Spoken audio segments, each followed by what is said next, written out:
The events in this story happened to me a few years back. I am sharing my story for your horrific amusement. Good luck, and proceed with caution.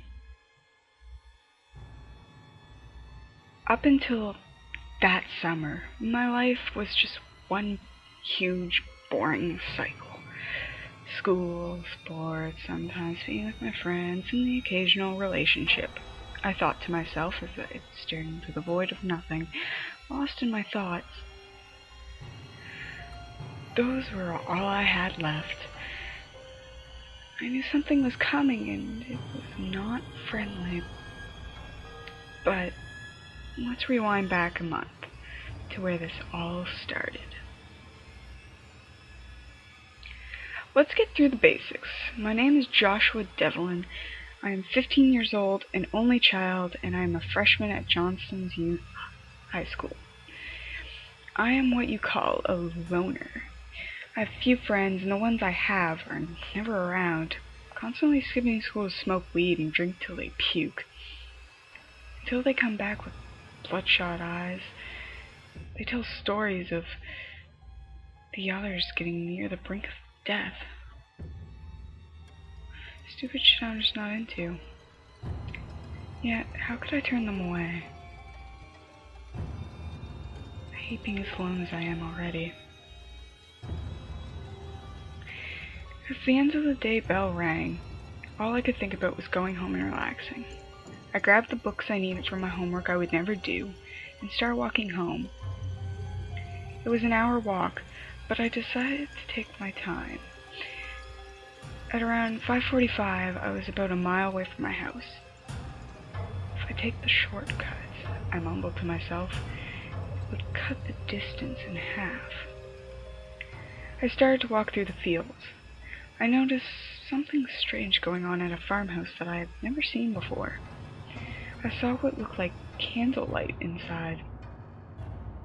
As I started over toward it, my consciousness screamed at me to leave, but I kept creeping towards it, not knowing what would happen next.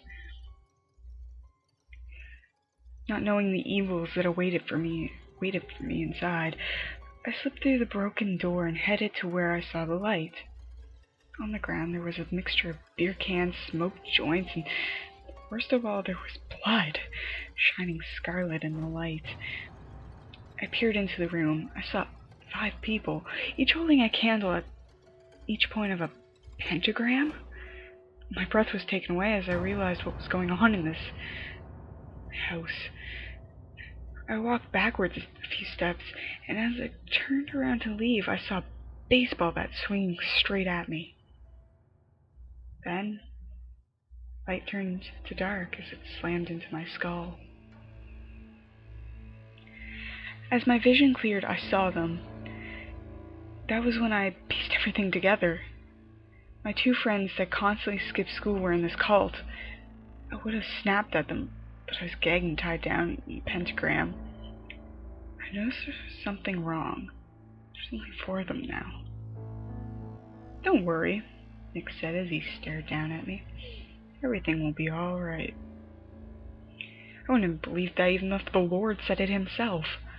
Their garb consisted of a black robe, with a hood that depicted Satan. And on the back of the robes there were pictures of various tortured victims. I saw the blood around me and I knew something terrible was about to happen.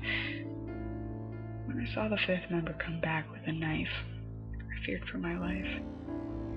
He got down on his knees right next to me and explained that they were going to sacrifice something of mine as payment for intruding. An eye for an eye, right, Josh? I remember you, and by the looks of it, you remember me as well. That would be John, a boy who I got in a fight with and ended up losing one of his eyes. It was an accident. I saw an insane look in his eyes as he gave me this sinister grin. He took his knife and with no pressure tracked it across my chest. I felt the coldness of the blade and choked back a cry of fear. He then took the knife and put it into my tear duct. As he pushed it in farther, the pain was so intense that I almost passed out. I started losing sight out of my eye, and the blood made everything seem red, but it was still there. He stopped, and I faintly made out him saying, "Is that all you can take? I never gave in to the darkness when I lost my eye, you bitch." As I came back to my faded senses, he took his dirty, bloody fingers and reached in my eye socket. I could feel everything in there, the way his nails scraped against the back wall of my eye socket. It almost felt like he could scrape my brains. The pain, the pressure was too intense. Just as I saw fluid fly every which way, through my good eye and my reddening eye, it gave a quick tug in which I heard a subtle pop. And suddenly, there was nothing. I was instantly nauseous and quickly threw up from a mixture of dizziness and pain. Agony doesn't even come close to describing this gut-wrenching feeling. To this day, I can still feel the sickening emotions I felt at the time. I saw him, through half of my faded, flickering vision of my other eye. He cut the optical cord. As twisted as he would, he stood there examining it. Once again, I threw up from it all. He then started tossing the eye up and down with a sly grin on his face. I closed my good eye for a moment.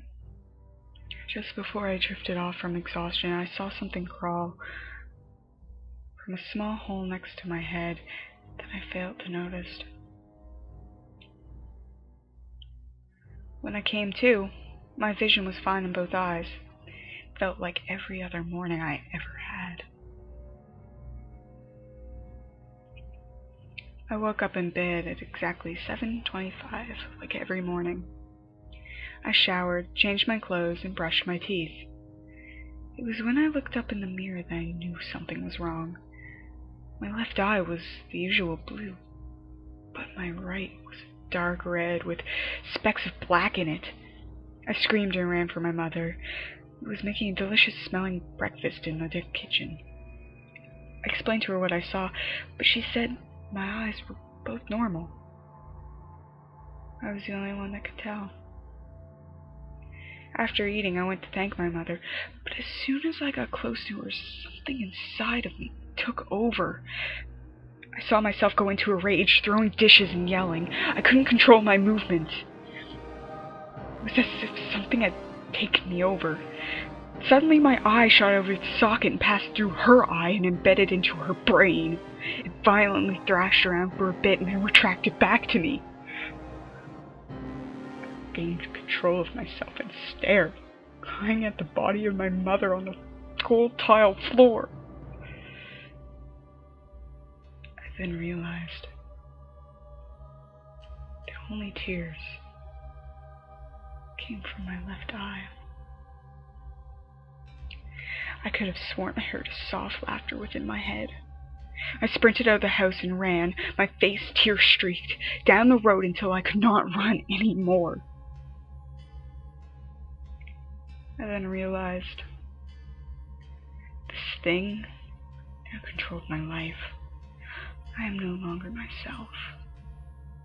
I am it. I thought of many things at that time. Those are the only things that it can't take from me. I walked through my town, past the pool, past my high school, past my house, and went all the way to the cliffside. I sat there looking at the sea and the rocks below, thrashing about. I looked over the previous events and didn't wish any more pain upon anyone else. So, I stood up,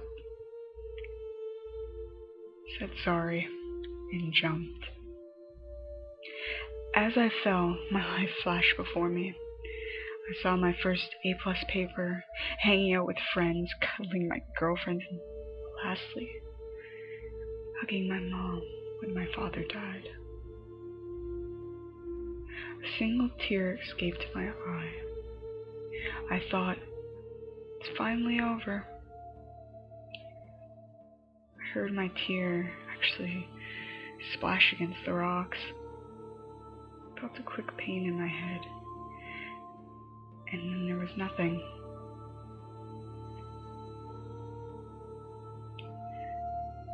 My life may be finished, but the eye still survives. Now that you know of it, it will find you and take you over. It is always there, no matter where you go or what you do. I wish you the best of luck.